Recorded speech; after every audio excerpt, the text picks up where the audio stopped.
Hey everybody, welcome to the first ever episode of our brand new series taking a look at the essentials, the big ideas of the Christian faith with some guidance from our older brother in the faith, Martin Luther, and in particular from his small catechism. So since we're making a bunch of short videos with some guidance from the catechism, we're calling this conveniently Cat Shorts. That's right. So put on your Martin Luther hat or the closest thing you have to one, and we'll be off to the races. So we're going to be delving more deeply in future episodes to individual questions or ideas that our older brother in the faith, Martin Luther, highlights in the small catechism, some basics about what we believe about God or how we live or about how we care for our neighbor. But maybe as a place to start things off, we're going to start big picture with drawing the entire gospel. In other words, drawing the good news of Jesus I have for you in just a few very simple steps, what you have to do in order to make yourself acceptable to God. And since so many people these days are doing draw it along with me videos, I thought maybe we could do it like a drawing along with me video. So are you ready? We're going to be drawing a picture, a diagram of what you have to do to make yourself acceptable to God. Are you ready? Let's go. Markers off.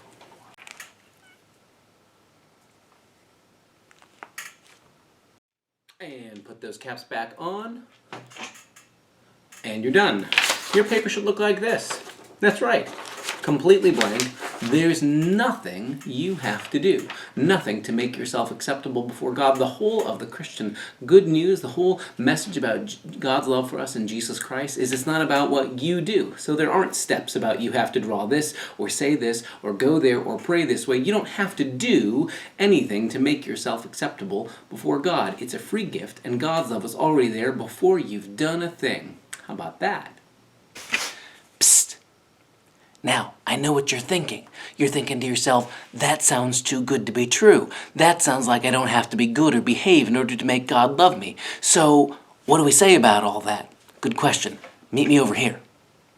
I know how the counter argument goes. It goes something like, you mean God accepts me even if I haven't done anything good? And the gospel goes, yeah, exactly.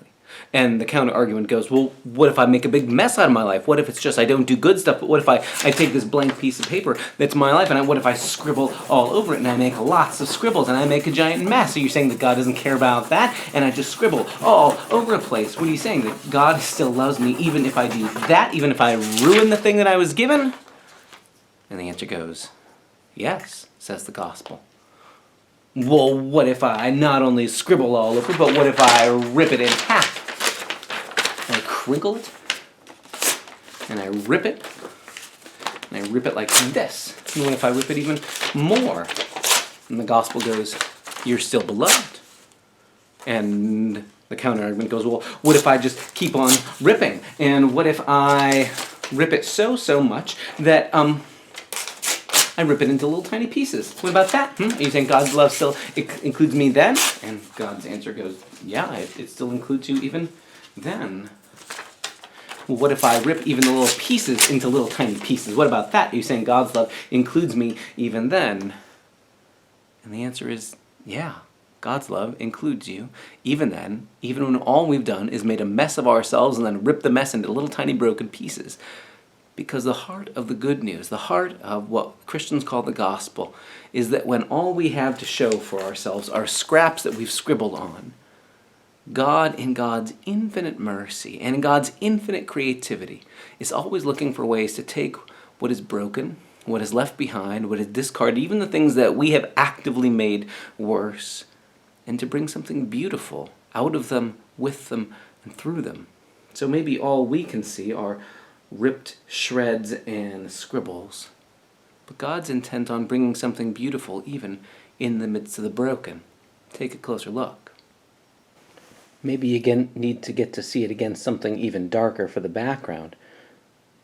But it's possible to bring something beautiful out of something that looks like it's only ripped or broken. The heart of the Christian good news, the heart of what we call the gospel, is the idea that no matter how much we feel like we've messed things up, or no matter how much somebody else has done the messing, no matter how many ways or times we've scribbled up on ourselves, whether we've done it intentionally or done it accidentally, whether we've been thrown into situations beyond our control or contributed to ourselves, or all of the above, God insists on taking all the scraps, all the scribbles, all the fragments, and making something beautiful out of them. And there in the empty space, there in the scars, if you will, there in the beating heart and the cross, there is the promise we're given, that God always takes what we mess up with and brings something good out of it. Everything else flows from this idea that there's nothing you have to do to make yourself acceptable to God, and that even when we make ourselves into a bigger mess, us individually or us in this whole wide world, God refuses to give up, but instead has sent Christ as the one who absorbs the brokenness, who takes it into himself, who makes new creations out of us. Who knew?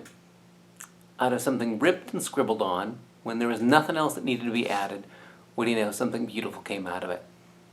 Hope you'll join us next time here on Cat Shorts, where we'll be taking a look next time at what the commandments of God are all about, especially if I start from the point of knowing there's nothing I have to do to make God love me. Why do we bother having rules in the first place, and why do they matter? So we'll take a look at that starting next time here on Cat Shorts. Check it out next time.